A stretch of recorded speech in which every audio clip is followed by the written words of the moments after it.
one properly follows the instructions of Bhagavad Gita, one can be freed from all the miseries and anxieties of life. One will be freed from all fears in this life, and one's next life will be spiritual. Shloka number 2.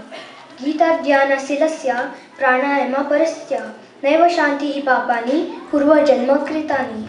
If one reads Bhagavad Gita very sincerely and with all seriousness, by then the grace of the Lord, the reactions of his past misdeeds will not act upon him. Shloka number 3. Maline mochanam pumsam jalasnanam dine dine sakrat gitam bashi snanam sansara mala nashanam. One may cleanse himself daily by taking a bath in water. But if one takes a bath even once in the sacred Ganges water of Bhagavad Gita, for him the dirt of material life is altogether vanquished. Shloka number 4. Gita sugita kartavya kim anvay shastra vistare ya swayam padmanabhasya mukhapadam vinistruta. Because Bhagavad Gita is spoken by the Supreme Personality of Godhead, one need not to read any other Vedic literatures. One need only attentively and regularly hear and read Bhagavad Gita. In the present age, people are so absorbed in the mundane activities that it's not possible for them to read all the Vedic literatures. But this is not necessary. This one book, Bhagavad Gita, will suffice because it is the essence of Vedic literatures and especially because it's spoken by the Supreme Personality of Godhead. Shloka number 5. Ekam Shastram Devaki Putra Gitam Eko Devo Devaki Putra Eva Eko Mantras Tasya Namani Yani Karmapi Ekam Tasya Devasya Seva.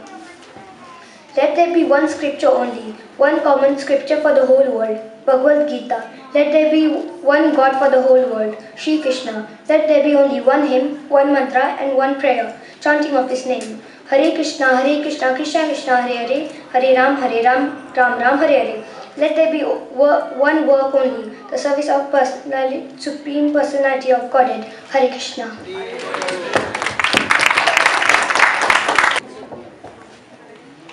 Hare Krishna. We are now going to do a presentation about the mind from Bhagavad Gita. Krishna speaks about the mind to Arjuna as follows. One must deliver himself with the help of his mind and not degrade himself. The mind is the friend of the conditioned soul and his enemy as well. For one who has conquered the mind is the best of friends. But for one who has failed to do so, his mind will remain the greatest enemy. For one who has conquered the mind, the super soul is already reached. To such a man, happiness and distress, heat and cold, honor and dishonor are all the same.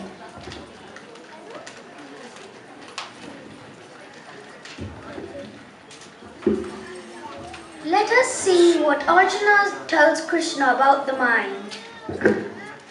Chanchalam hi manaha Krishna pramati balavadritam tasyaham nigraha manye vaya eva sudushkaram. For the mind is restless, turbulent, obstinate and very strong. O Krishna, and to subdue it, I think it is more difficult than controlling the wind.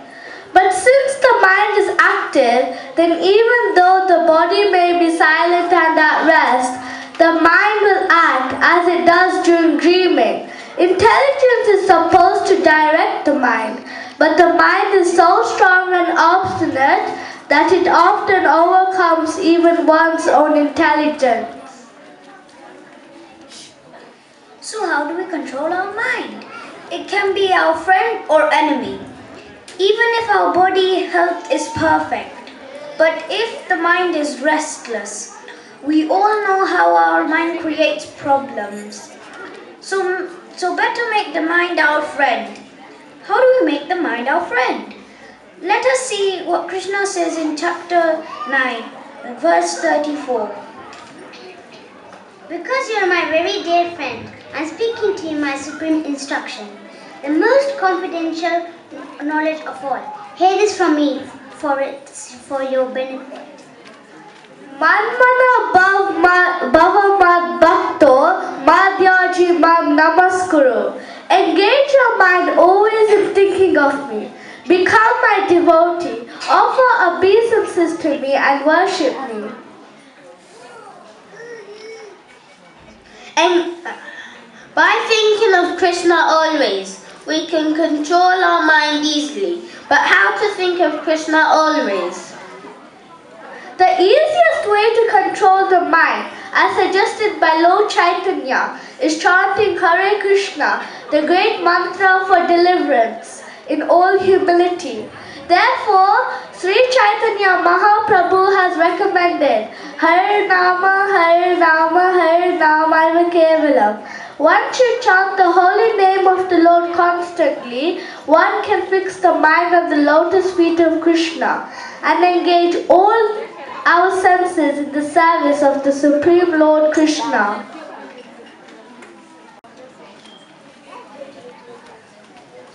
Now let us see how the great devotee king Ambarisha engaged all his senses in the service of the Lord.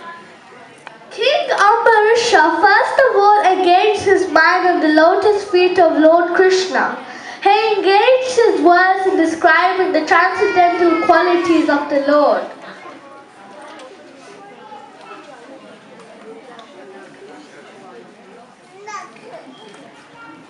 His hands in mopping the temple of the Lord.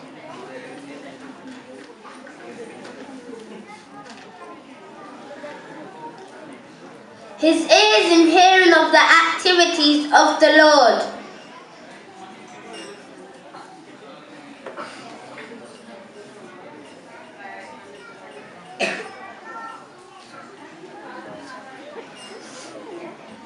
His sense of smell in smelling the scents of the lotus flowers offered to the Lord.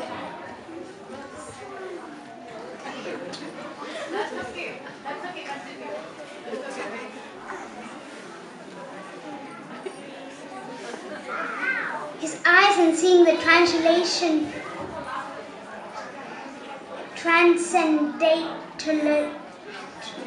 transcendental forms of the Lord.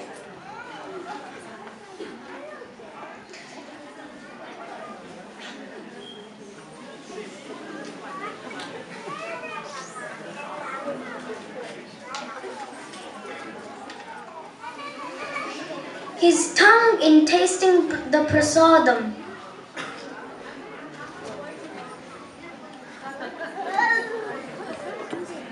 His legs in going to the places of pilgrimage at the temple of the Lord.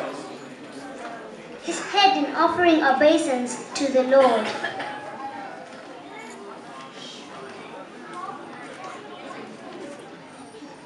And his desires in executing the mission of the Lord.